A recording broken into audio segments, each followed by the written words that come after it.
she let him hang on to her debit card, and they've been spending all of her money for the last 2 years on their rent, on their car payment, on everything. Here's the full stop truth, okay? Your brother's a thief, and he's not a person of honor.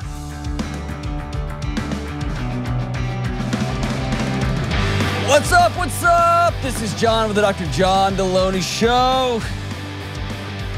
The last Dr. John Delony show ever. You want to know why?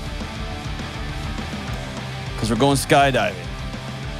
Right after this show, we're going to get in a car. We're going to drive. Not we. Me and Dave Ramsey, a couple other lunatics. If you think peer pressure ends, it for sure doesn't. But I said yes. I'm in. Eddie. My wife. So it's my number one fear on the planet. On the planet. My number one fear is jumping out, is heights. I don't like being on a ladder. I don't do roller coasters, just like as a rule. Henry Cloud peer pressured me into one the other day. I don't like any of them. I did one, and I think the moral of the story is I'm a sucker for peer pressure. But this time tomorrow, oh man, almost to the minute, we'll be tumbling out of a plane. So this, I'm assuming this is, I got my affairs in order. I got my will out. Had a hard conversation with my 12-year-old. I want you all to know it's been fun. It's been super, super fun. And I hope we have another show. All right, let's go to Chris. Let's go to Chris in Santan Valley, Arizona. What's up, Chris? How you doing, John? Hey, I'm super nervous about jumping out of an airplane. Other than that, I'm doing great. How are you, man? I'm doing good. I'd be nervous about jumping out of an airplane too. You know why? Because it's insane, but good. That's I'm glad we're on the same page there. What's up, brother? How can I help, man?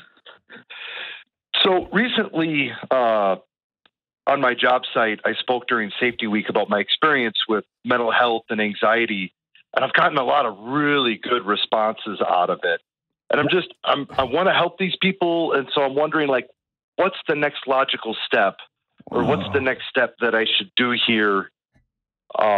What's the job site, man? I can't give you the name of it, but it's a very large job site. There's probably 5,000 construction workers. Oh, construction. Dude, you had a mental health conversation with construction workers? Yep. Hey, I need you to hear me say this. There are a few people I assign the word hero to, and what you did was heroic. That's a Thank you. Big deal, man. Because construction's hard, and it's got its own culture to it, and its own suck it upness, and its own I'm serious, dude. That's inspiring, man. Good for you. And so, tell me about how the conversation went. I've had a lot of conversations with people afterwards. There's been at least 4 people that I know of that after I got up and talked about it, they reached out to their company's helplines. They went and got professional help. Wow. There's been a couple of people that after we talked one-on-one after that, they started taking their medications again. And it's just a lot of good positive results. People are getting help and they're helping themselves. And because of this, and I got the momentum going right now, and I've got the attention on it, and I want to keep driving it and keep trying to find these people that need help. And we're swapping stories of how we're learning to deal with our mental health issues and go through it, and dealing with life with these extra issues. So I've thought of starting up maybe a support group. I've thought about maybe trying to figure out a way to keep pushing the awareness out there and keep talking about it. And I guess I'm looking for a direction. I need some help. Man, okay, so they don't make a lot of you, man. They broke the mold when you came off the line, dude. So it's an honor to get to talk to you. Thank you for your heart. Thank you for your vulnerability, your willingness to be open with folks. And for everybody listening, this is what the world needs right here. Is people to stand up in their area, in their group, with the audience they have, which may be an audience of 5 PTA moms, and it may be an audience of 5,000 construction workers rolling their eyes through a safety training and then all of a sudden somebody comes up and says, "Hey, this happened to me." Good for you, man. This is what we do not need a bunch more politicians yelling at each other. We need more Chris's in the world. So thank you. All right. So I'm going to tell you a couple of thoughts I have moving forward, and then I'm going to challenge you on one or two things. Is that cool? Cool. Sounds good. All right. The first thing is I wrote down while you were talking, set up a recurring group. So same team, Jinx, right? I think that's wise. I think it would be really cool. Here's what I'm going to provide you. I'm going to mail you 10 copies for free of Redefining Anxiety. Okay, I'm going to just ship them to you in a box. You can hand out like Tic Tacs to people, okay? Oh, wow. And it's really thin. It's like 70 or 80 pages. It's really thin, and it's about dealing with anxiety and what it is, what it's not, and how to get your life back. That's the subtitle, okay? But it's not, you don't have to have a PhD to get through it. It's a very simple mental health awareness book for folks, and then it gives them some tools. So you'll be able to be a resource there. Also, if I'm not crazy, this is a particular industry that is, it's very challenging financially for some of the tradesmen. And so I'm going to send you 10 Ramsey Plus subscriptions. You know, I work with Dave Ramsey here, and that includes the Financial Peace University. So here's what I'm saying. A class you could kick up is to teach the Financial Peace class and offer for a year the app and for folks who want to show up to this class. So I'm going to send you 10 of those for free, okay? And if you, what you're going to do is you're going to teach these folks how to deal with their money, what some of their challenges are. And here's what happens when you teach someone how to deal with their money. They have to sit down with their spouse and have a hard conversation about values and about togetherness and about doing things differently and changing family trees and little tiny wins and paying off debt, and all of those track with getting on track with your mental health too. Getting connected with other people and changing your behaviors and changing your actions and planning and being intentional, all those things, right? So if you want to have a class that is, hey, we're just going to talk about what's going on in your life, challenges you're having, where you can be heard, great. If you want to have a class on how to deal with your money, some tactical things, I'm going to kick this class up, and we're going to do that too. Okay. So I'm going to take care of you on both of those fronts just as my gift to you. Oh, that is amazing. Thank you. You got it, man. Thank you. So here's my challenge to you. Okay. You are feeling the other side of being vulnerable, which is other people reach out to you and they say, "You made a difference in my life. Thank you. Incredible." And in my life, I'll just speak about me. I have to be careful because that is a powerful, intoxicating drug. And what I can do if I'm not careful is begin looking for where everybody's going through problems. And I start trying to insert myself and solve them or come up with another thing and another thing and another thing. You see what I'm saying? And over time, it becomes about me, not other people. So here's my challenge to you. The goal now that you have established this, as you've established yourself as a safe person, and you've established this is something we're going to talk about in this company and on these job sites. This is just is going to be who we are, is to create a referral system for therapists in your area. Ask local counselors if they'll come speak once a month at these groups. I go meet once a semester. I go meet with the Celebrate Recovery group here in town, just as a local expert. Hey, we want to pick your brain about this, and I end up walking away with way more than those guys did. But bring experts into this conversation who can facilitate groups, who can have some of these deeper conversations, and maybe partner with some of these construction companies to say, hey, we got a group of guys who are struggling. Will you guys pay for X or pay for Y? It will help everybody. The ROI will be more than the $150 you're spending for that 1 hour for donuts and coffee and a therapist to come give a lecture on fill in the blank. But you see what I'm saying? We're gonna transition the expertise from you to a series of experts and a series of a system, if you will, that's going to be a network of people, so people can get plugged in where they need to get plugged in. Does that make sense? Total sense. Okay. Am I out to lunch there, or can you go, oh, yeah, I can see that happening? I could see that happening. Okay. And I think that would be the right path ultimately. Okay. What are some key things that have come up in your conversations? A lot of it has been around. I'm not sure if I have issues. Okay. I always kick people up to either their helpline or reach out. I'd have to say another big thing that keeps coming up is like we're just swapping stories. We're just encouraging one another, and it turns into do you think I should reach out to somebody? Yes, I do. And then like a week later, I end up having a follow-up conversation. Great. And they talk and we talk about it, and then we kind of share it. And it's been interesting how, with me going through my mental health experience, how much it's connected with other people going through their mental health experience, because we get each other almost in a way that other people don't. That's exactly right. Yeah. So one thing that you could do that would be really powerful is to make the conversation less about quote unquote mental health issues and more about people getting together and doing life together. And this is one of those things that I didn't fully get until I went down the loneliness rabbit hole. But everybody's got challenges in their life, and it's when we try to solve all these challenges by ourselves, week after week, month after month, year after year, that they turn into pathologies over time. That's not always the case. People have true mental illness. That's different than mental health challenges. But over time, it's the accumulation. It's the pile up of this stuff.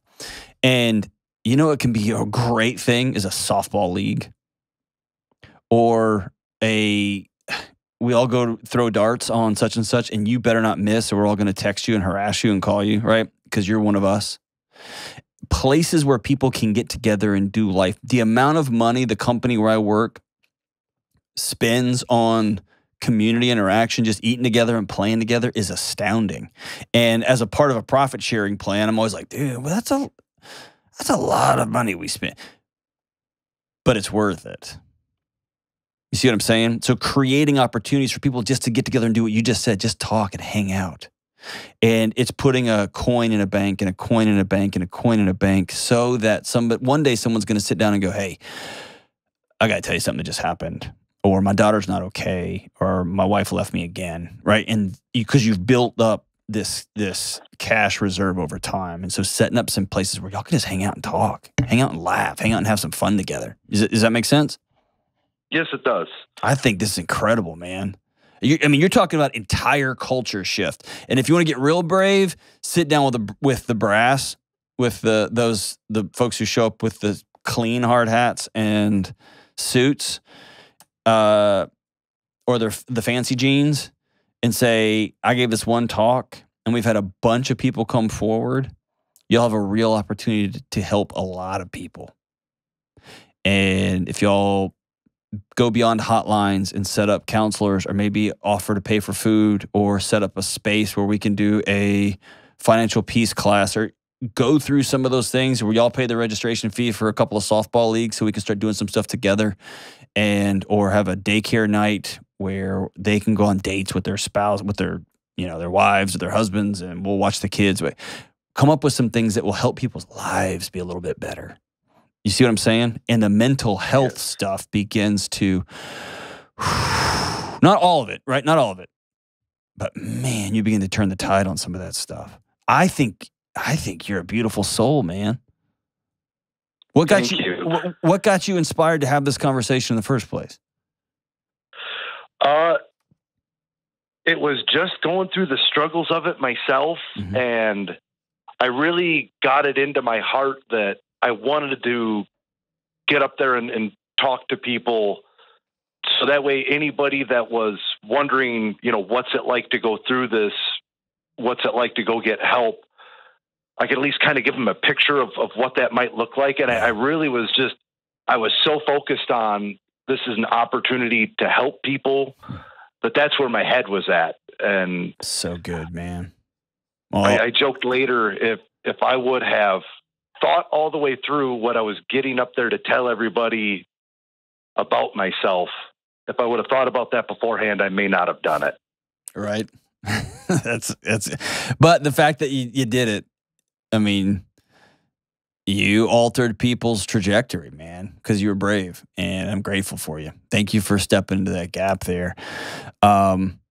Yes, set up good systems, set up a group, set up some tangible, let's solve this problem like money or oil changes or what. I don't know what the thing is, man. Whatever the thing is. I've met with people who started serving food because they noticed all their OSHA complaints were right after lunch. And so the owner of this pipe fitting company in Texas just started catering organic, like obnoxiously delicious, healthy foods.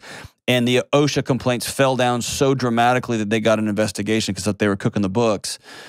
But it gave the workers an opportunity to sit down and have lunch together inside instead of run across and eat at a gas station. And then they started eating healthier foods. And then they started saying, hey, can my families come up? Right. So it changed the system. I've seen it with mental health stuff. I've seen it with play. I've seen it with all kinds of different structures. But it starts with somebody like you saying, not on my watch, not anymore. I want my community and I want these folks' lives to be better. I want to help. So thank you, man. Thank you so much. Stay on the line here. We're going to send you everything. And Jenna, throw in, Chris, I'm going to send you also my new book. I want you to read it. And if you find it of value, I'll send you a few more copies of that one. And you can pass that out to the folks as well as you see fit, man. And hopefully this will jumpstart you on your way. If you're listening to this, it starts with you where you are. The problems in our world and the problems in our government and the problems with our country are not going to be solved with more screaming. They just aren't. They're not going to be solved with more yelling. They just aren't. They're not going to be solved with more fists. They just aren't. They're going to be solved by standing up and saying, hey, this is what happened to me. There's a different way you can do this. Who will join me? And that's what Chris did. That's what my friends do. And that is what you can do. Go make a difference. We'll be right back. Hey, what's up? Delony here. I've got a word from our sponsor, BetterHelp. I'm always getting calls about burnout, what it is, what to do about it, and just how to live feeling this way. Burnout is when your body has enough and it says, I'm out, I'm done. It's that deep feeling of exhaustion after a long period of being overworked and overstressed and just fried. And most of us associate burnout with work. But burnout can happen at any area of our lives, and it can cause a lack of motivation, irritability, fatigue, or randomly crying at some random song on the radio or when somebody looks at you the wrong way. And that's why I love my friends at BetterHelp. BetterHelp Online Therapy exists to give you the chance to invest in your healing. BetterHelp is customized online therapy that offers video, phone, and even live chat sessions with you and your therapist. You never have to even see anyone on camera if you don't want to. It's more affordable than in-person therapy. Plus, you can be matched with a therapist in under 48 hours. And today, our listeners get 10% off their first month at betterhelp.com/Delony. That's BetterHelp, HELP.com/Delony. All right, let's go to Margot in Chicago. What's up, Margot in Chicago? Hi, Dr. John. How are you? Good. How are you? It is such a pleasure to talk to you. I stumbled upon you about 2 years ago, and I'm just utterly obsessed, I guess I could say. That makes my heart feel good. Thank you. Thank you. You've made me feel so good in the past couple of years, too. I appreciate all the work that you do. Awesome. So how can I help you today? So I have a question that I just need a little bit help sorting out. Okay. Long story short, I'm trying to help my mom feel better and not be so brokenhearted, and myself as well, by some major disrespect my brother and his wife had caused within the last 3 weeks or so. Okay. Can I interrupt you real quick? Yep. Yes, please. Does your mom want to feel better? Yeah, for sure. Does she recognize that something has happened to her that was wrong? Yes. Okay. All right. Cool. I just want to make sure you weren't trying to solve a problem that your mom didn't think needed solving. Okay. No. So what'd your brother do? She also does. Long story short, just some back history. So it's always been me, my mom, and my brother since 20 years now. My dad died when I was 16 and he was 8. So it's just been the three of us, helping each other, taking care of each other, always had each other's back. We've always had a very strong family bond. It's been a beautiful thing. I considered him one of my best friends and so forth. So about 4 years ago, I bought a house and I told my mom and my brother, come live with me. My mom is older and retired and has been retired since my dad died. And I'm like, it's time for me to, take care of her. So she's living with me. And then my brother came too. And I had a beautiful furnished basement that I just let him live in because he's a good kid. And, okay, so speed up the process a little. He ended up meeting this girl and they ended up getting married. And okay, that's fine. Do your thing. But ever since I've been married, it's like she just keeps trying to take him away and further away. And I just don't understand why. I feel like she's come from a very family-oriented place. I don't understand why all of a sudden that's going on. So my point is, they've been very distant. Anytime we have an event or a birthday party for my kids, I have 2 kids and they're obsessed with them, as they should be. And it's just so disappointing. They won't come. They'll come 3 hours late. They won't show up at all. And it's not really like my brother.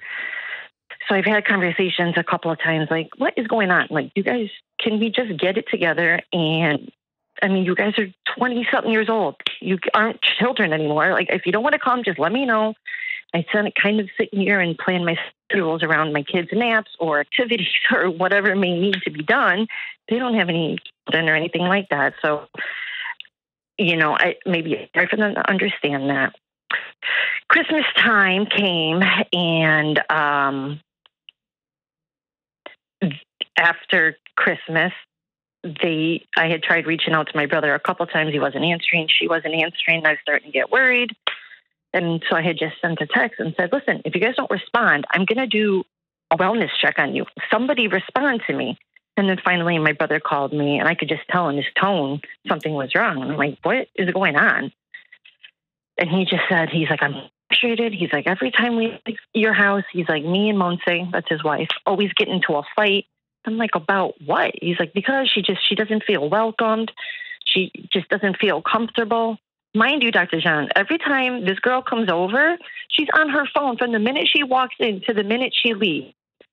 So, hey, Margot, I can tell just in this phone call, you don't like her.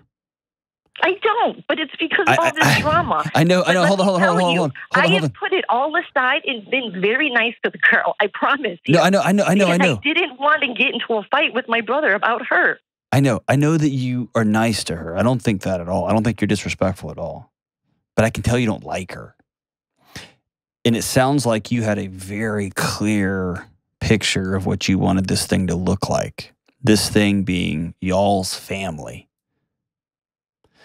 And I guess I just don't understand why we can't all just be together and celebrate holidays. And it's not what it is. Why is that a problem? It's not.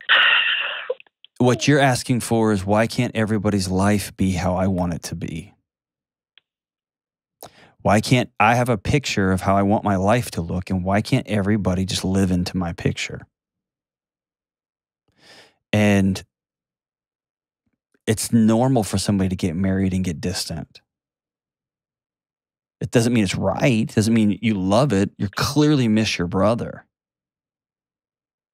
But it doesn't mean that it's the wrong thing. See what I'm saying? You have made this it's not a rejection of you, Margot. It feels like you're taking this really personally.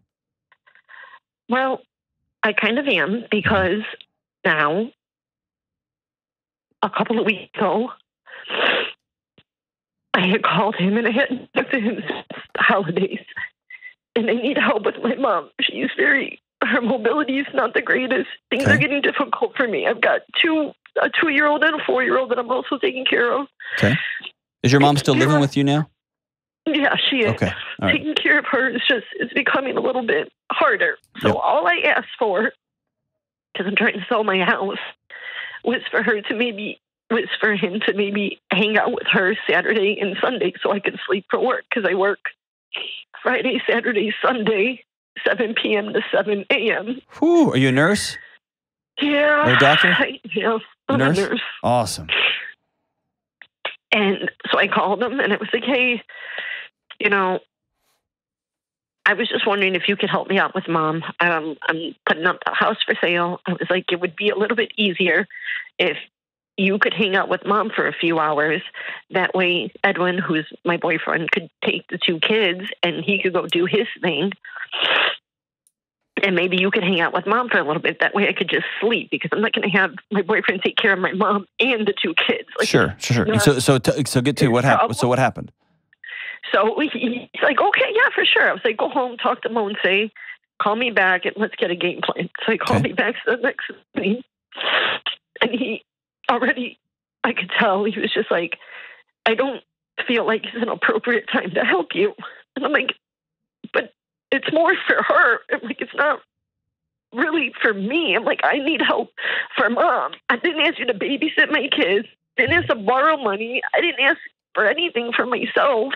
Like, I just needed help with Mom. So your brother didn't show up. Your brother didn't show up for you. He didn't show up for your mom. Right. So then my mom saw something on TV and she's like, could you buy me this? I was like, yeah, I'll buy it for you. So I went to go buy it and come to find out her debit card declined. And my mom usually, I don't know why, but she let him hang on to her debit card, and they've been spending all of her money for the last 2 years on their rent, on their car payment, on everything in their world. I'm so sorry. Took screenshots. I had to confront them. I haven't heard a word from them, obviously. You're not going to. Embarrassed as hell. Tell me how I can help. I just don't know what I can do to tell my mom, because my mom keeps trying to call him. Mm-hmm. He's not answering. And I'm like, Mom, you're just going to have to leave it alone. And she just doesn't understand why. Okay, I keep telling her. Here's the full stop truth, okay? Your brother's a thief. Yeah. And he's not a person of honor. Yeah. And you are going to have to grieve that at some point, okay? Right now, you need to have your mom move the bank account into your name. I did. Okay, good. So he's cut off, right? Yeah. Until he decides, that relationship is over. It's kaput. Okay?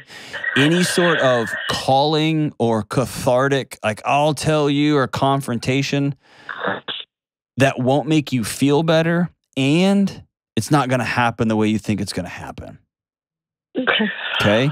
So the best you can do you could call the police and report him as a thief.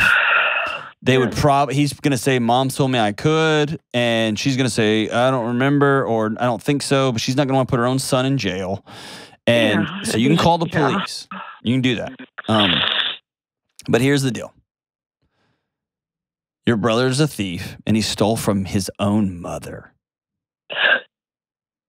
Yeah. And it's gross, and it's sad, and it's heartbreaking, and I hate that y'all had to go through this.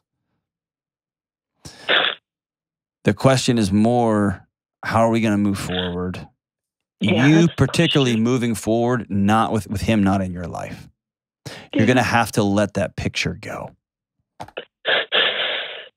And I'm really, really sorry. Me too. It's a shame. It's such a shame. But listen, that anger, you've heard the story, that line, but I'll give it to you again. Being as angry as you are at him is just like poisoning yourself, hoping he gets sick. Yeah. All you're doing is creating chaos in the home of your 4 and 2-year-old. Don't give them that. I know. Yeah, right? I don't want to. Okay, so here's what I want you to do. I want you to write 2 different letters to your brother, neither of which you're going to send. Okay? The first letter is a letter of anger, a letter of rage. Here's what you did. The second letter is a letter of forgiveness. And here's all forgiveness is. It doesn't mean what he did was right. It doesn't mean that he will ever step foot in your home again. He'll ever have access to your mom or mom's money again. None of that. If you think about what he did he came and threw a giant cinder block into your lap and said, you know what, sister, you deal with this. And all forgiveness is you standing up and saying, I'm not going to carry your brick anymore. Okay? Free yourself of that. And I know I'm making it sound way easier than it is. It's going to be hard. It's going to be brutal. You're going to have to grieve the fact that your brother is not a person of character. I just threw a lot at you. Tell me how you're feeling. No, I mean, I feel better, actually, just getting it off my chest. I mean, there was like a lot of different aspects to how I was feeling. And I feel like I, in my own mind, I guess, feel just very disrespected because I've done a lot for him, and for him to not even. Margot, you were deeply, deeply disrespected. You were. Grossly so. I'm just getting tired. Yeah. I'm tired. I'm home Monday through Friday with my kids, which, I'm grateful for. And then I work Friday, Saturday, and Sunday. And then I'm worried about my mom, and he won't help me. And Listen.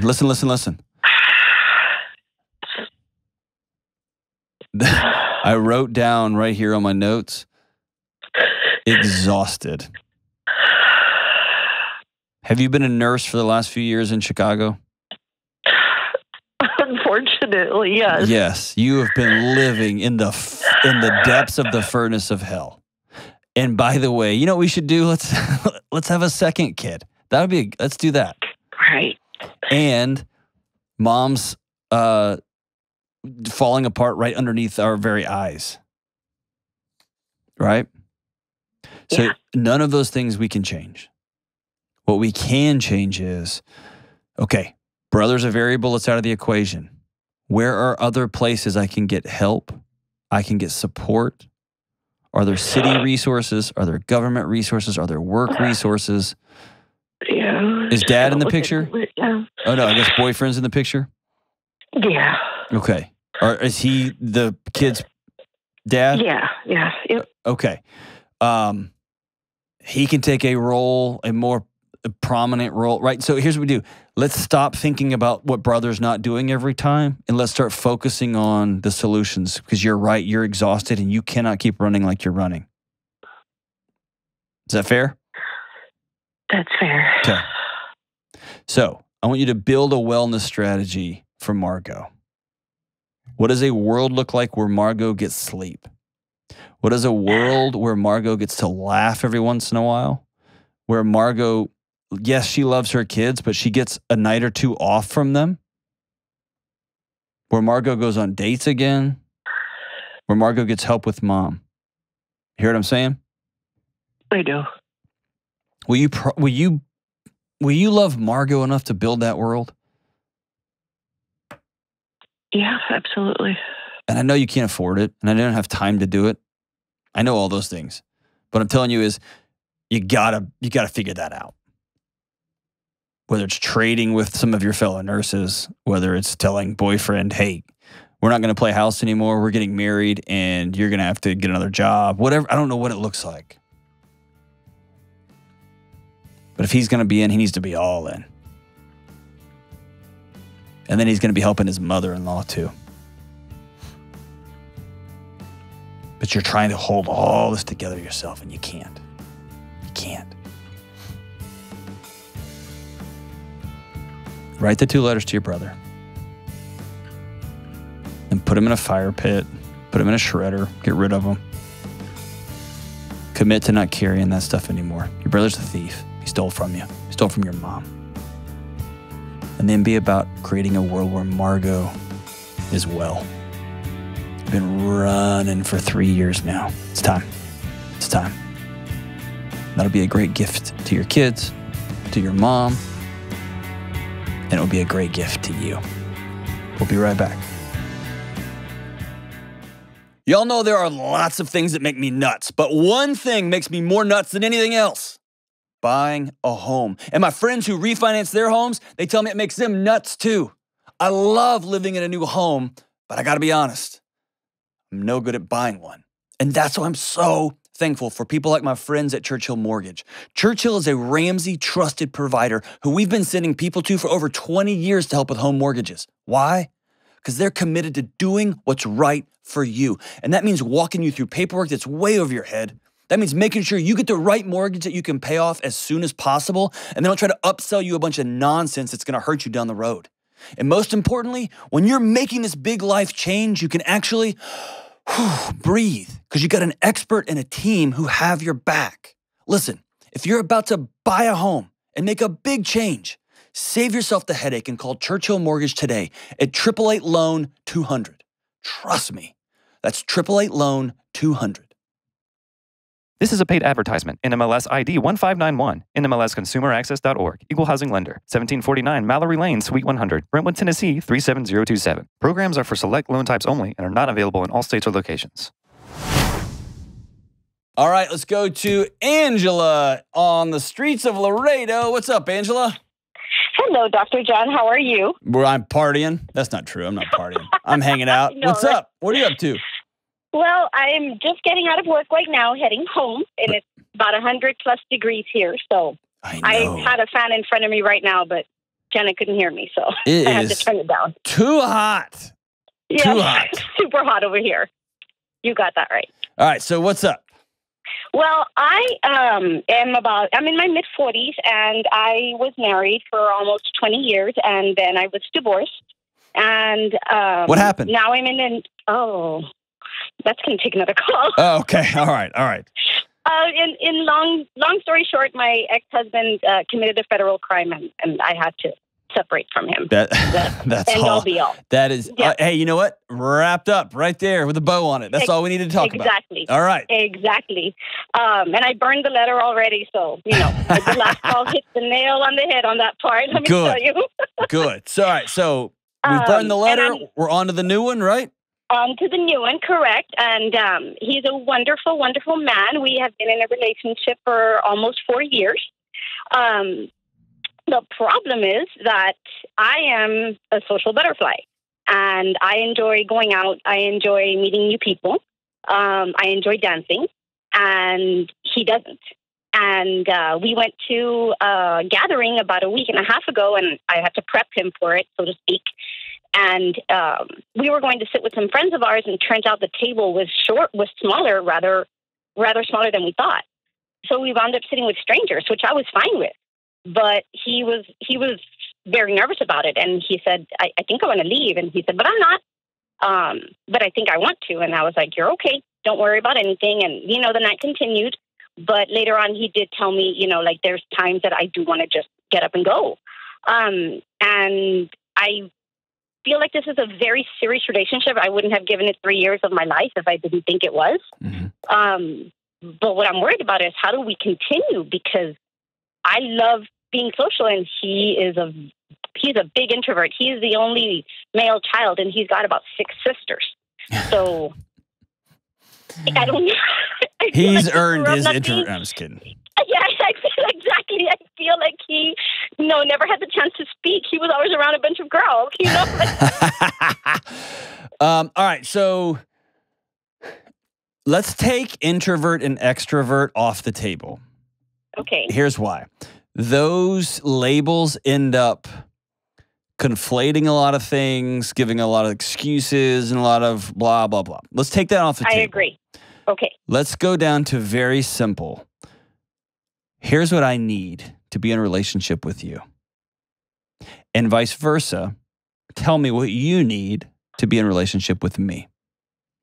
And what we are going to do is spend the rest of our lives working to meet the other person's needs.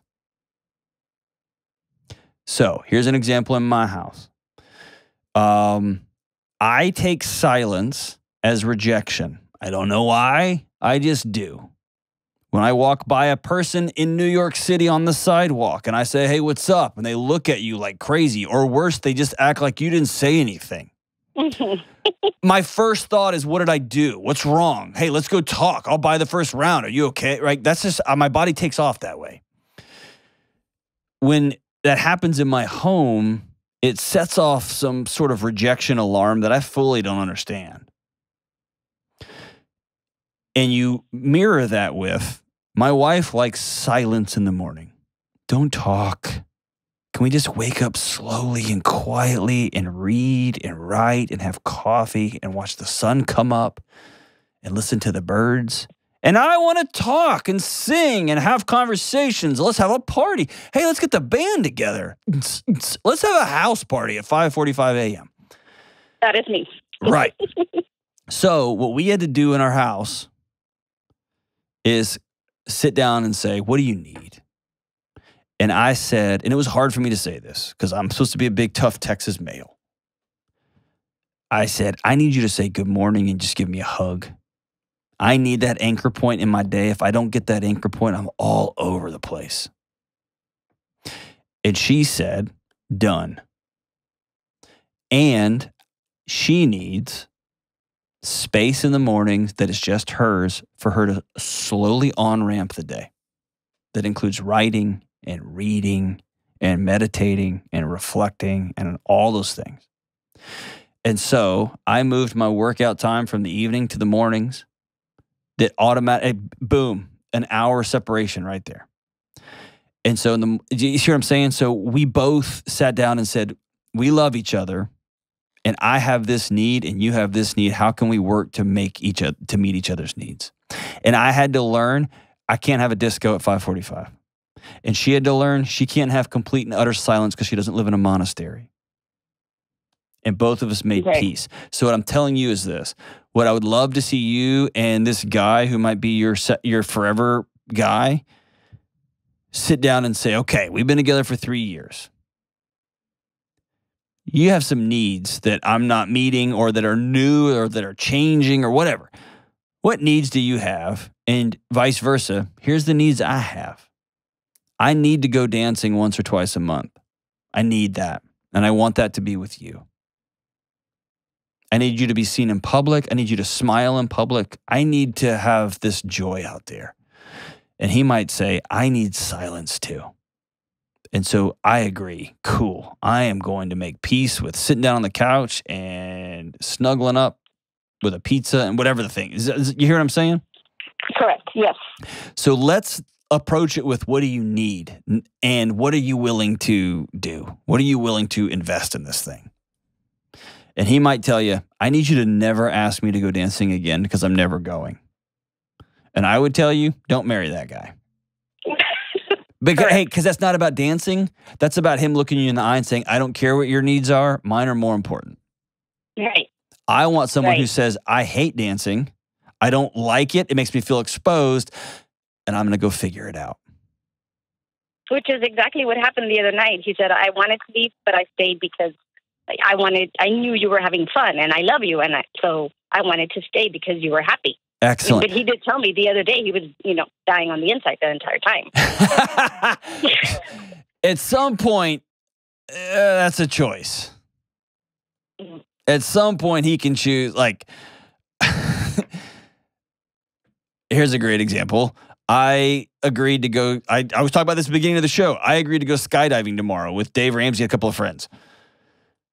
It's my number one fear on the planet. I'm about 98% sure this is the last phone call I'll ever take in my whole career right now. This is it. Well, you picked a great one. I did. I got really lucky. But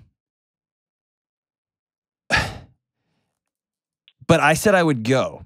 And so when I said I would go, I now have two choices. I can go all in and be like, dude, this is going to be crazy and fun. And I'm going to smile about it. I'm going to be like, ah. Or I can curl up in a ball and be like, we're going to die. We're going to die. We're going to die. I get to choose which one of those we're going to do or that I'm going to do. You know what I mean? I get to live into the reality that I've accepted. Correct. Okay. He has chosen you. And you are a person that goes dancing. And so since he's going to be with somebody who goes dancing, that means he's going to go dancing. And then he gets to choose. Am I going to be dead inside? Or am I going to sneak off and I'm going to start taking dance lessons? Or maybe if you offered him, I need to go dancing and I know you're uncomfortable. I signed us up for dance lessons. And we're going to do that instead of going to the gym. It's going to be good at workout, blah, blah, blah. We're going to do that together. See what I'm saying? Yes. But Yeah. all I I'd hadn't say, looked at it that way. I've talked a lot. Come back to this. What are your needs?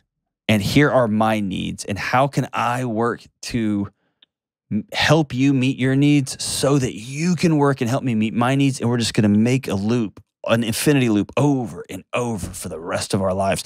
And those needs are going to shift and change and move. So we're going to check in every couple of months, every 6 months, twice a year. We're going to keep checking with it. What are your needs now? What do you need in this season? What do you need in this season? I'm going to make that happen. And if he says, I'll go dancing, but I'll be dead inside. Some of that is just Texas nonsensical bravado. You know that. Yes. But some of that is a choice. And maybe you say, I need you to choose that when we go dancing, that you're going to have fun. Make that choice for me. Choose to have fun. I can't choose to have fun. Yes, you can. You can. I've ended up in places where I'm like, I'm just going to cut loose. And I end up acting like a clown, and it's funny, and it's silly, and I have a great time. And I go home, and I'm grumpy about it. It was not that bad. You know what I mean? Yes, I know exactly I wasn't what you mean. And I've also sat at tables and thought, I would rather set my face on fire than continue sitting here. And that is a choice that I make, not the table. Mm-hmm. You got it? See what I'm saying? Yes. And Completely understand. you, Angela, may have to spend a couple of nights watching movies or laying low or saying you need some quiet, rejuvenating time. Go spend time hunting with your buddies. Go spend time fill in the blank. Go work on your dad's car. Whatever the thing is. I don't know what he's into. Go play. Don't play golf. Absolutely don't play golf. But I don't know what he's into. But I'm gonna support you in those endeavors because I know you need that. And when you get a couple who tries to meet each other's needs, outmeet each other's needs, and he's trying to outmeet your needs and you're trying to outmeet his needs, that's a marriage that is built to last. That is a love that will continue and continue despite everything, because of everything. That's one that's going to keep going and keep going and keep going. Because it's not about what about me, and it's not about I need you to, it's about how can I meet your needs so that you can meet mine. We'll be right back. Hey, what's up? Now that my new book, Own Your Past, Change Your Future, is out in the wild, we've been hearing reviews and feedback from readers, and wow, I'm so grateful. And one of the things I've been most excited about hearing is that this book is not just for people who are healing from terrible traumatic experience or other big scary things from their past.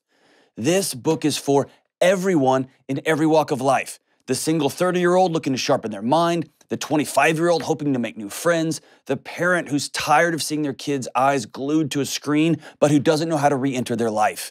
People coming out of abusive relationships, everyone. And this book isn't me talking at you. This book is me walking with you because I've been there too. To better understand and improve your mental, relational, and emotional health, please check out Own Your Past, Change Your Future at johndelony.com today. That's johndelony.com today.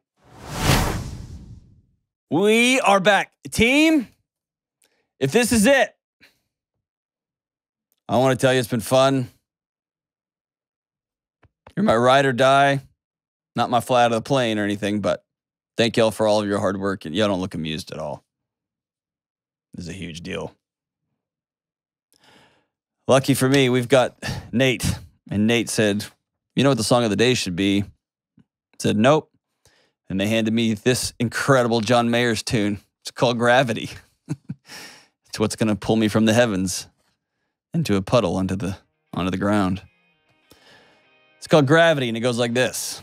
Gravity, it's working against me. And gravity wants to bring me down. Oh, I'll know that tomorrow. Oh, I'll never know what makes this man, with all the love that his heart can stand, dream of ways to throw it all away. You mean like just jumping out of an airplane? Gravity, it's working against me and it wants to bring me down. Twice as much ain't twice as good and can't sustain like one half could. It's wanting more that's going to send me to my knees. Gravity, stay the hell away from me. Gravity has taken better men than me. Just keep me where the light is. Please keep me where the light is. I hope to see you soon. Take care. Coming up on the next episode. I more want to make sure that our relationship is strong enough to where when we bring a child into the world that it's in a good place.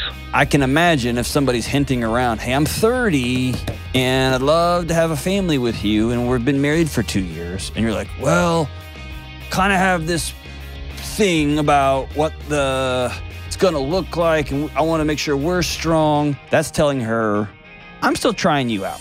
And he pretty much just lives in his bedroom. We rarely see him, and he hasn't gone to any counseling. And my paralyzation comes from the fact that I'm just so afraid I'm going to say the wrong thing and cause him to feel like he's a burden to us and then cause him to take his own life. I'm sorry this is happening. You love that boy, huh? Oh, very much. Yeah.